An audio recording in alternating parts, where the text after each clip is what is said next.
Marcus Hale had always been the first one in and the last one out. His quiet dedication had earned him respect, albeit begrudgingly, from his peers, and he'd risen through the ranks faster than anyone had expected. At 42, Marcus was now leading one of the most ambitious projects in the history of Halcyon Tech. A system that promised to revolutionize the industry and rake in over $500 million in revenue. It was his ticket to the top, the final step before becoming one of the senior leaders.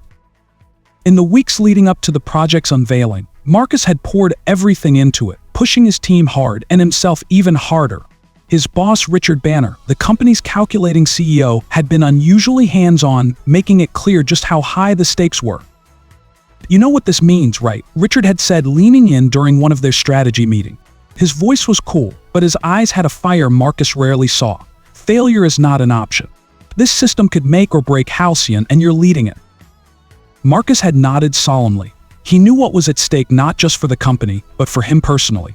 His career was poised on the brink of a new chapter, and this project was the key. But what Richard didn't know was how personal the stakes really were. Marcus had spent the last decade sacrificing everything: his personal life, relationships, even his health, on the altar of success. His wife, Sarah, had left him 2 years ago, tired of competing with a job that always came first. She'd taken their daughter, Emily, leaving Marcus alone in the penthouse apartment that now felt more like a cage than a home. As the day of the unveiling drew closer, Marcus could feel the tension in his bones. His team was exhausted, but ready. The system was flawless, at least as flawless as a project of this magnitude could be. But something gnawed at him, a feeling he couldn't quite shake. It was too quiet, too smooth. And Marcus knew from experience that nothing in business or in life was ever that easy. The morning of the unveiling began like any other. Marcus woke before dawn, made himself a simple breakfast: toast, eggs, and bacon, and sat in silence. City was still asleep outside his window, but his mind was already racing. Today was the day that would change everything. But as he got into his car and started driving toward the office, something happened that Marcus hadn't planned for. At a small intersection, while waiting for the light to turn green, he noticed a young girl sitting on the curb, her face pale and her body hunched as if she were in pain. She couldn't have been more than 10 years old, and something about her struck a chord in Marcus, perhaps the memory of Emily, who was about the same age. He pulled over and walked toward her cautiously. "Are you okay?" he asked, kneeling down to her level. The girl looked up at him with wide, frightened eyes but said nothing. Her school uniform was neatly pressed, and her shoes had the same bright yellow laces Emily had worn to school just 2 years earlier. "Where's your mom?" Marcus pressed, trying to coax her into speaking. After a long silence, she whispered, "I don't feel good."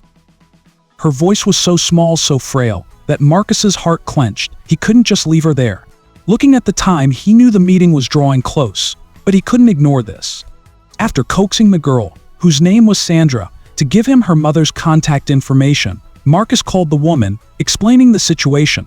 Her mother was frantic and promised to come as quickly as possible. 30 minutes later, Sandra's mother arrived, relief flooding her face as she saw her daughter safe. She thanked Marcus profusely, promising to repay his kindness, but Marcus waved it off. "No need," he said, giving Sandra a gentle smile. "Just make sure she's okay." As he got back into his car, he glanced at the dashboard clock and felt a wave of panic wash over him. He was late, far too late.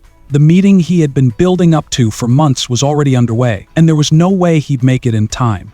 When Marcus finally arrived at Halcyon Tech, the meeting had already concluded.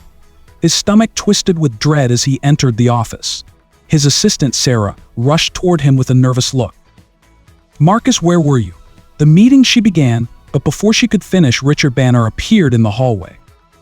"Marcus, my office, now." Richard's voice was cold, almost surgical. The hallway seemed to shrink as Marcus followed him. Inside Richard's office, the tension was palpable. "Do you have any idea what you've done?" Richard spat, pacing back and forth. "Do you realize how important this was?" "I know, and I'm sorry," Marcus began, but Richard cut him off. "Sorry isn't enough. This was a $500 million deal, and you weren't here. Your absence jeopardized everything we've worked for." Marcus took a breath, trying to stay calm. "The meeting went well, right? My team was prepared, and they presented everything we needed." Richard narrowed his eyes. "Yes, the meeting went well, but that's not the point. You weren't there. What kind of message does that send to our clients, to our investors? I helped the little girl on my way here, Marcus said, his voice low but firm. She was sick, alone. I couldn't just leave her. For a moment, Richard stared at him in disbelief, then laughed bitterly. So you missed the most important meeting of your career to play hero. What did that get you? Did you get paid for your good deed? No, Marcus replied evenly, but I don't regret it. Richard's face darkened. This company can't afford people who don't understand profit and loss. You're fired. The words hit Marcus like a punch to the gut. Fired. After everything he had done for Halcyon, all the late nights, the weekend sacrificed? I'm sorry, Marcus, Richard continued, his tone now icy and final, but this is the end of the line for you here. Pack your things. In a daze, Marcus left the office and headed home.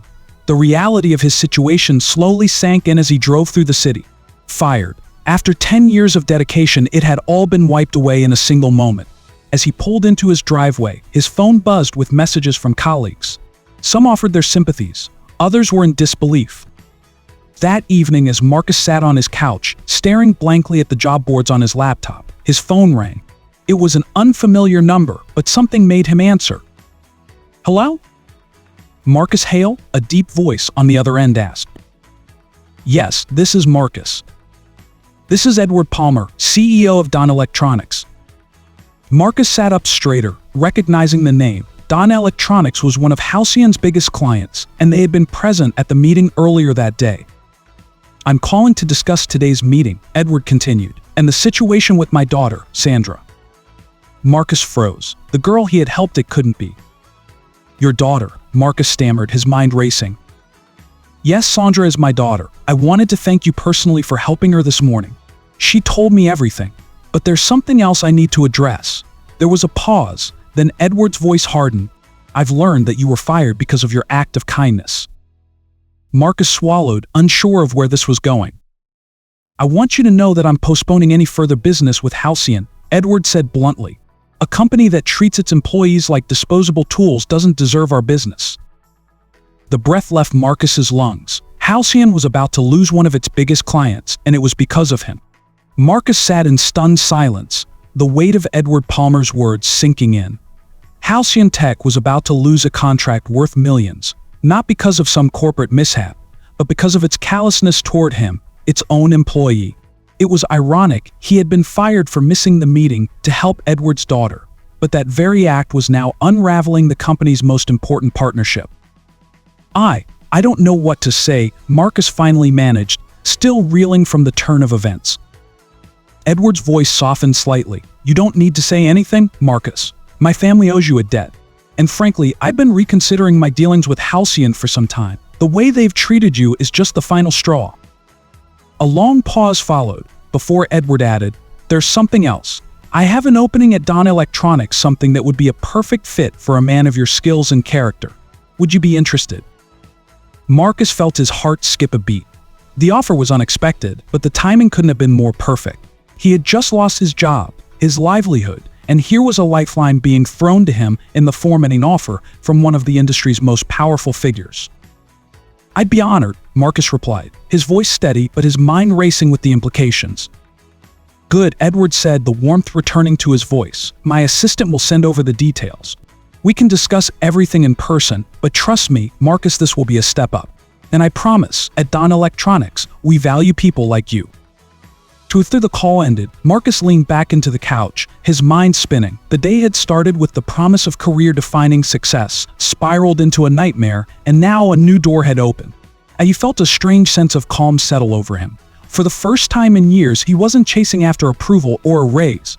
Instead, he had been offered something based purely on his character, his values. Over the next few weeks, Marcus adjusted to his new role at Dawn Electronics. The change was immediate and striking. The culture at Dawn Electronics was radically different from Halcyon's profit-driven, cutthroat environment. Edward Palmer was a leader who genuinely cared about his employees, and that attitude trickled down through every department. Marcus thrived. His new position came with a substantial pay increase, but more than that, it offered him a sense of fulfillment he hadn't experienced in years. He worked alongside people who respected one another, who believed in collaboration over competition. His ideas were valued, his input sought. For the first time in a long time, Marcus felt like he was part of something bigger than himself. Meanwhile, word began to spread about the fallout at Halcyon Tech. News of Don Electronics' withdrawal from the deal shook the company's foundation.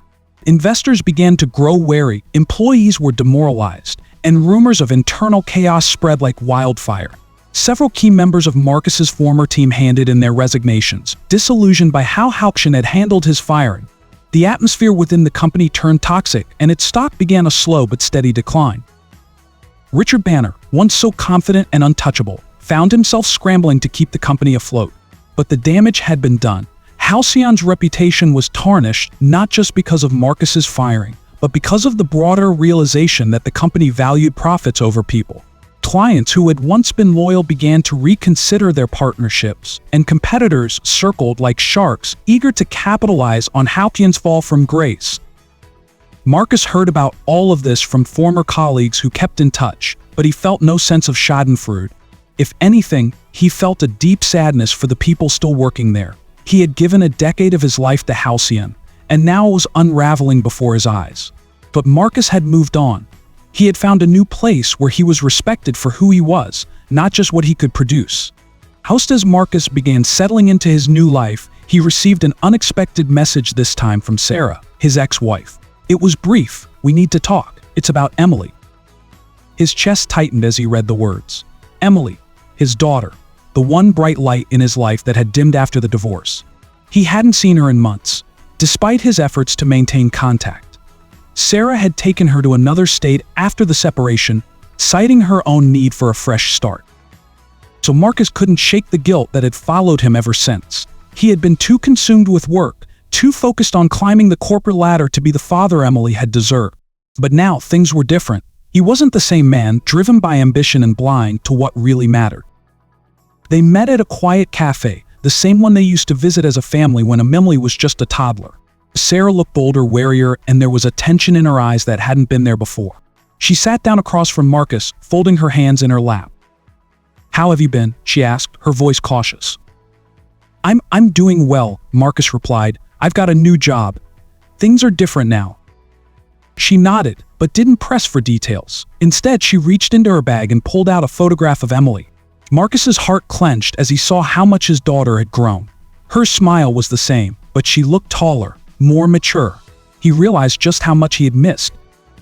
"She misses you," Sarah said softly.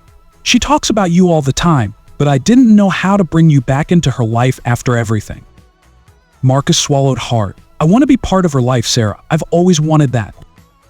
"I know," Sarah said, her voice heavy with regret. "And I should have let you, but I was angry. You put your job first, and I was tired of coming second.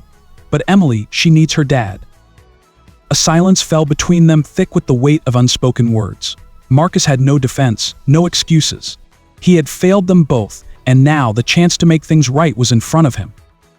"So I want to see her," Marcus said finally. "I want to make up for the time I've lost."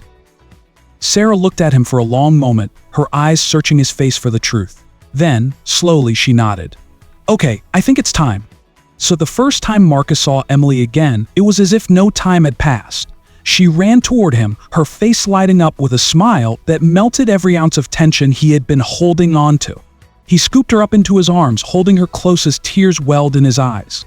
For the first time in years, Marcus felt a sense of peace, a realization that the choices he had made, the sacrifices he had endured, had led him back to what truly mattered. Over the following weeks, Marcus rebuilt his relationship with Emily, taking her to the park, helping with her homework, and sharing dinners at his apartment. Slowly, they began to form new memories, filling the gaps left by the years apart. It wasn't easy. There were moments of awkwardness, and Emily sometimes pulled away, still unsure of where her father fit into her life. But Marcus was patient. He had learned the hard way that time couldn't be rushed, that some things needed to grow at their own pace. As for Halcyon Tech, the company continued to spiral downward. Marcus heard that Richard Banner had resigned under pressure from the board, and a new CEO was brought in to salvage what was left. But by then, Marcus no longer cared. His life wasn't defined by his career anymore. On a cool autumn evening, as Marcus sat on the porch of his home, watching Emily chase fireflies in the yard, his phone buzzed with a message from Edward Palmer. It was brief, just a simple note of appreciation for the work Marcus had done at Don Electronic. But it was more than enough. Marcus had found his place, both professionally and personally. He had come full circle from a man obsessed with success to one who understood the true value of life. The high-stakes world of corporate ambition had once consumed him, but now it was his relationships that defined him, his connection to Emily, his friendship with colleagues, and the respect he had earned by staying true to himself. As the sun set, casting a warm glow over the yard, Marcus smiled. He had made peace with the past and embraced a future built on more than just ambition. His life, once filled with betrayal, loss, and struggle, had finally found its balance. And for the first time in years, Marcus was truly happy. So if you love this story, be sure to subscribe, hit the bell, and comment below. Your interaction helps us grow.